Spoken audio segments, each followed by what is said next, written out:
नमस्कार दोस्तों, सभी का स्वागत है आज की वीडियो में। और इस वीडियो में हम बात करेंगे मार्केटिंग, एडवर्टाइजिंग एंड पब्लिसिटी के कुछ मेथड्स के बारे में।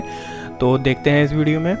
तो सबसे पहले हमें अपना कैरियर सेल्फ एम्प्लॉयमेंट और आई मीन टू से एंटरप्रेन्योर एज ए उद्यमी शुरू करने से पहले हमें मार्केट में जितनी भी अपॉर्चुनिटीज़ और थ्रेड्स हैं उनको अच्छे से जान लेना चाहिए। इसके रिगार्डिंग हम पहले वीडियो बना चुके हैं, आप उसे जाके देख सकते हैं हमारे चैनल पे, और उसका लिंक डिस्क्रिप्शन में भी हम दे देंगे। उससे पहले हम जानते हैं कि कौन कौन से टाइप के बिजनेस आप कर सकते हैं और जो मार्केट में होते हैं। सबसे पहले जो मैन्युफैक्चरिंग है, स्मॉल इंडस्ट्री मैन्युफैक्चरिंग के लिए आप जैसे कोई भी ब्रिक्स और बेकरी या कन्फेक्शनरी का कोई काम कर सकते हैं। इसमें कैपिटल भी आपकी कम लगेगी, आई मीन टू से इन्वेस्टमेंट भी आपकी कम आएगी, और इक्विपमेंट भी आपको कम महंगे खरीदने पड़ेंगे। छोटे इक्विपमेंट से काम चल जाएगा, आप अकेले और 2-3 पर्सन काम कर सकते हैं इसमें। और उसके साथ आपको ये एक सेल्फ एम्प्लॉयमेंट का अच्छा सोर्स मिल जाएगा। तो जैसे पोल्ट्री फार्म या फिशरीज़, हॉर्टिकल्चर, ये सभी इसी की एग्जांपल्स हैं। तो दूसरा जो बिज़नेस है वो है ट्रेडिंग का। ट्रेडिंग इन्वॉल्व होता है किसी भी प्रोडक्ट को बाय और सेल करने में, गुड्स और सर्विसेज के लिए। ये छोटी सी अमाउंट इन्वेस्ट करने के बाद आप इसे स्टार्ट कर सकते हैं, और चाहो तो अपनी मेहनत से आप इसे बड़ा भी कर सकते हैं। और आप कोई ग्रोसरी स्टोर या स्टेशनरी शॉप खोल सकते हैं। उसके बाद बड़ा होने के बाद ये आप एक होलसेल बिजनेस भी स्टार्ट कर सकते हैं, और एक बड़ा मॉल की तरह भी खोल सकते हैं जिसमें बहुत सारे प्रोडक्ट लिस्टेड हो, बंदा खुद से जाए और उठा ले। लेकिन अभी ज़माना भी ऐसा है, बहुत सारी शॉप्स अपने आप को कन्वर्ट कर रही हैं ऐसे मॉल्स में। प्रोफेशनल सर्विसेज का जो काम है वो है आपकी जो नॉलेज है और उसकी ट्रेनिंग है, उसके बेसिस पे सारा काम चलता है। जैसे doctors, chartered accountant, architect, journalist, जितने भी लॉयर्स हैं उन सभी का, और उनके पास स्पेसिफिक नॉलेज और ट्रेनिंग है, उसके बेस पे वो अपना जो काम है प्रोफेशनली करते हैं। तो फोर्थ टाइप का जो सर्विसेज है वो है इंडिविजुअलाइज्ड सर्विसेज।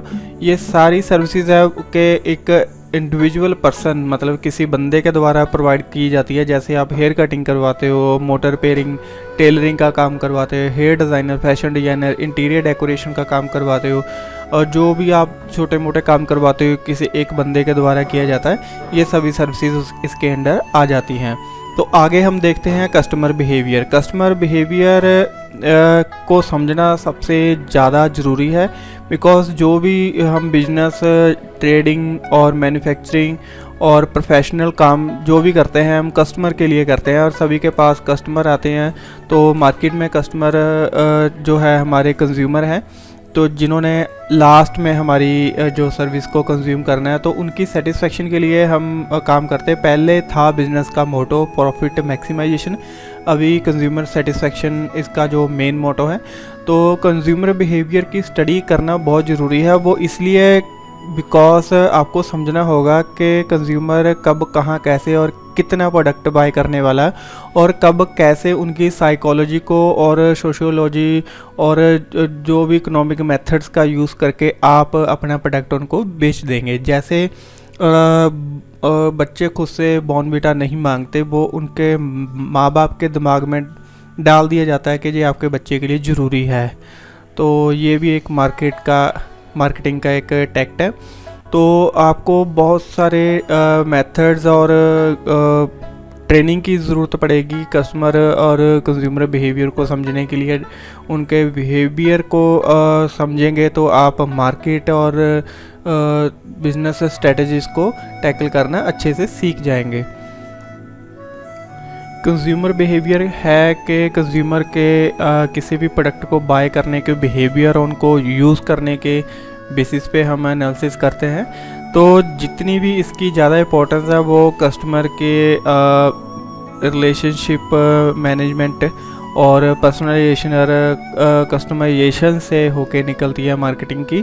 तो कंज्यूमर बिहेवियर में क्या क्या आ जाएगा, उनकी किसी प्रोडक्ट को बाय करने की हैबिट्स, उनकी लिविंग हैबिट्स, उनकी परचेजिंग पावर कितनी है, वो कैसे प्रोडक्ट यूज़ करते हैं। जैसे अगर किसी इलाके में ऐसे बंदे रह रहे हैं, मतलब पूरा जो इलाका वो ऐसा है कि वहाँ पे कोई एक्सपेंसिव प्रोडक्ट नहीं खरीदता, तो उस मार्केट में आपको एक्सपेंसिव प्रोडक्ट नहीं मिलेगा।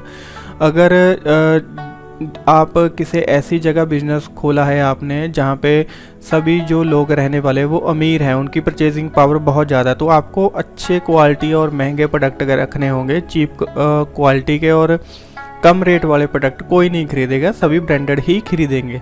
तो उसके अकॉर्डिंग आपको जाना होगा, उनका एटीट्यूड एंड प्रेफरेंसेस क्या है और उनका लोकल एनवायरनमेंट सिचुएशन और नंबर ऑफ़ कस्टमर किसी प्रोडक्ट के लिए कितने आते हैं, तो आपको ये सभी देखना होगा। ये तो सभी नॉर्मल दुकानदार भी नोट करते हैं कि उनका प्रोडक्ट कितना बिकता है और कौन सा प्रोडक्ट ज़्यादा बिक रहा है और कौन सा कम बिक रहा है, उसके अकॉर्डिंगली ही वो आगे ऑर्डर करते हैं। आगे आती है मार्केट। तो मार्केट एक किस्म का मैनेजमेंट है, ये पूरा प्रोसेस है रिस्पॉन्सिबिलिटी आइडेंटिफाई और एंटिसिपेट करने का कस्टमर की और सेटिस्फेक्शन और रिक्वायरमेंट को लेके।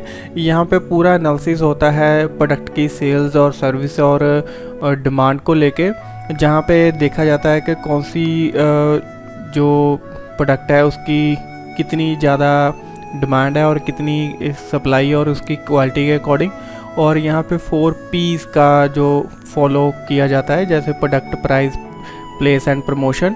तो मार्केट के लिए डिफरेंट टाइप की जो स्ट्रेटेजी अपनाई जाती है सो दैट फोकस किया जा सके सेलिंग नीड्स को लेके।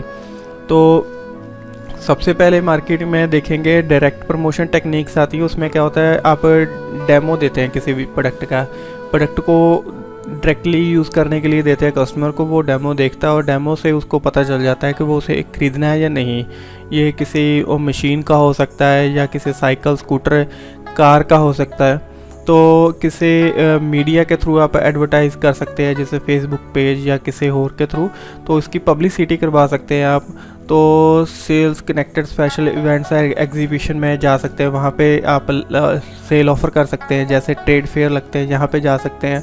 तो पर्सनल सेलिंग टैक्ट भी आप यूज़ कर सकते हैं, ऐसे किसी बंदे को सामान बेच दें जिसकी बहुत जान पहचान है और उसको हैवी डिस्काउंट दे दे, तो वैसे ही वो आपका प्रोडक्ट की जो प्रमोशन है वो कर देगा। तो इनडायरेक्टली जो प्रमोशन टेक्निक्स यूज़ की जाती है वो है एफिशिएंट कस्टमर सर्विस। मतलब ये तो बहुत सी काम में आती है। प्रोडक्ट आपका बिकेगा तो उसके बाद जैसे ही आप कस्टमर सर्विस दोगे तो उसके बेस पे आपकी रेपुटेशन और आपकी जो आने वाली सेल्स है वो डिपेंड करेगी। और पब्लिक रिलेशनशिप्स, जितने आपके पब्लिक के साथ डीलिंग अच्छी होगी तो उतने कस्टमर आपके पास ज़्यादा आएंगे। रूडली और अच्छा बिहेव नहीं करेंगे तो नहीं आएंगे। तो उसके बाद है कि आपका प्रोडक्ट का डिज़ाइन, स्टाइल और पैकेजिंग है, आप कैसे प्रोडक्ट को आगे डिलीवर कर रहे हो, तो कैसा दिख रहा है उस पर भी डिपेंड करता है। और आपकी कम्युनिटी में कितनी गुडविल है, वही रेपुटेशन के बारे में हमने बोला। तो अच्छी होगी तो ज़्यादा कस्टमर आएगा, नहीं होगी तो कम आएंगे। उस कस्टमर लाने के लिए आपको लगाना पड़ेगा बहुत सारा जोर। तो आगे देखते हैं मेथड्स हैं मार्केटिंग के लिए कौन कौन से यूज़ होते हैं। सबसे पहले तो प्रिंट मीडिया, प्रिंट एडवर्टीज़मेंट। तो इसमें न्यूज़पेपर, मैगज़ीन या लीफलेट आ जाते हैं जो न्यूज़पेपर में ही डाल के आगे दिए जाते हैं। टीवी, रेडियो और एडवर्टीज़मेंट टीवी पे दे सकते हैं, लोकल केबल में, सिनेमा घर में। तो लीफलेट्स के बारे में हमने पढ़ लिया पहले कि न्यूज़पेपर में भी डाल के दे सकते हैं, डोर टू डोर भी दिए जा सकते हैं, बाहर लगाए जा सकते हैं, बोर्ड्स पे लगाए जा सकते हैं, साइन बोर्ड्स पे। तो इंसेंटिव्स भी दिए जा सकते हैं, कैश वाउचर, जैसे कई जैसे होटल में होता है कि आपको कैश वाउचर दिए जाते हैं। अगर आप उन्हें पहले से ख़रीद लेते हो तो उनके फूड पे इतने % डिस्काउंट मिलेगा जब भी आप उनके पास जाएंगे तब। तो इनडायरेक्टली कि आप उनसे पैसे ले चुके हैं, जब भी वो आपके पास आएंगे तो आपको बस उन्हें डिस्काउंट देना है। तो फ्री की पब्लिसिटी मिल जाती है आपको किसी नेशनल न्यूज़पेपर के थ्रू, कोई इंटरव्यू देके या कोई इवेंट करके जिसमें आप कोई सोशली काम कर सकते हो, तो वो वायरल हो जाता है, तो वो आपको फ्री की पब्लिसिटी मिल सकती है। तो वेबसाइट के थ्रू भी आप एडवर्टीज़मेंट दे सकते हैं, ऑनलाइन दे सकते हैं। सोशल मीडिया प्लेटफॉर्म आज के समय में बहुत ज़्यादा बड़ा है, blogging, Facebook, LinkedIn, YouTube, Twitter और अभी तो टिकटॉक भी बहुत ज़्यादा चल रहा है, वहाँ पे भी आप दे सकते हैं अपने प्रोडक्ट को प्रमोट करने के लिए। तो वर्ड ऑफ द माउथ के आप जितने फ्रेंड्स और कस्टमर अच्छे बनाएंगे तो उनकी जितनी अच्छी सर्विस उनको मिलेगी और जिन जिन बंदों से वो जाके आगे मिलेंगे तो वो आपके बिज़नेस को आगे प्रमोट करते जाएंगे। तो पब्लिसिटी में है कि ये एक अनपेड प्रमोशन का साधन है, मतलब इसमें आपके पैसे नहीं लगते, इसमें सिर्फ पब्लिसिटी आपकी फ्री में होती है। तो किसी भी प्रोडक्ट और ब्रांड का न्यूज़पेपर, जर्नल और वेबसाइट के थ्रू आप कर सकते हैं और ये एक अनकंट्रोल्ड फॉर्म है प्रमोशन की। तो पब्लिसिटी करने के लिए कंपनीज़ और मूवी मेकर अलग अलग टेक्निक्स अपनाते हैं। कभी किसी मूवी का बजट कम होता है तो मूवी उन्होंने अच्छी बनाई होती है तो आप नोटिस करेंगे उस मूवी पे कभी ना कभी कैसे न कैसे कंट्रोवर्सी हो ही जाती है। वो इनका टैक्ट होता है पब्लिसिटी करने का। उसके बाद है एडवर्टीज़मेंट। वो एक एक्टिविटी है जो नॉन पर्सनल कॉन्टैक्ट और कस्टमर के रिगार्डिंग प्रोडक्ट के रिगार्डिंग की जाती है। तो ये एक एफर्ट है जिससे आप एक डिमांड क्रिएट करते हो अपने प्रोडक्ट के लिए और स्पॉन्सर्ड होती है, पेड होती है। तो बहुत सारी वीडियोस भी हमारी आती है जिसके नीचे एडवर्टीज़मेंट आती है। और अभी तो यूट्यूब जैसे बहुत ज़्यादा चल रहा है तो उसमें कुछ वीडियोस को जो किसी कंपनी ने स्पॉन्सर किया होता है तो वो उनकी इनडायरेक्टली तौर पे वो एडवर्टीज़मेंट ही होती है। तो एडवर्टीज़मेंट का पर्पस क्या है हमारे पास? तो पहले तो आप अपने प्रोडक्ट के रिगार्डिंग इंफॉर्मेशन देते हो कि वो प्रोडक्ट है, एग्जिस्टेंस में है। जैसे मोबाइल कोई नया लॉन्च होता है तो उसकी ऐड आती है। तो वो ऐड कैसे आती है? तो दी जाती है इसलिए आती है यार। तो अगर उस प्रोडक्ट की डिमांड क्रिएट की जाती है एडवर्टीज़मेंट के थ्रू और लोगों को बता दिया जाता है कि इस प्रोडक्ट को कैसे यूज़ करना है, वो भी एडवर्टीज़मेंट के थ्रू होता है। कस्टमर्स को परचेज़ करने के लिए इनकरेज किया जाता है एडवर्टीज़मेंट से और इन्फ्लुएंस में लिया जाता है। और अगर प्रोडक्ट के रिगार्डिंग कोई डाउट है वो भी एडवर्टीज़मेंट के थ्रू दूर कर दिया जाता है। तो ये सारे पॉइंट्स से आपके बिजनेस के पब्लिसिटी, एडवर्टीज़मेंट और मार्केटिंग से रिलेटेड आई होप कि आपको ये वीडियो अच्छी लगी होगी। तो वीडियो देखने के लिए आप सबका बहुत बहुत धन्यवाद। जुड़े रहिए आफ्टर स्कूल एजुकेशन के साथ। नमस्कार।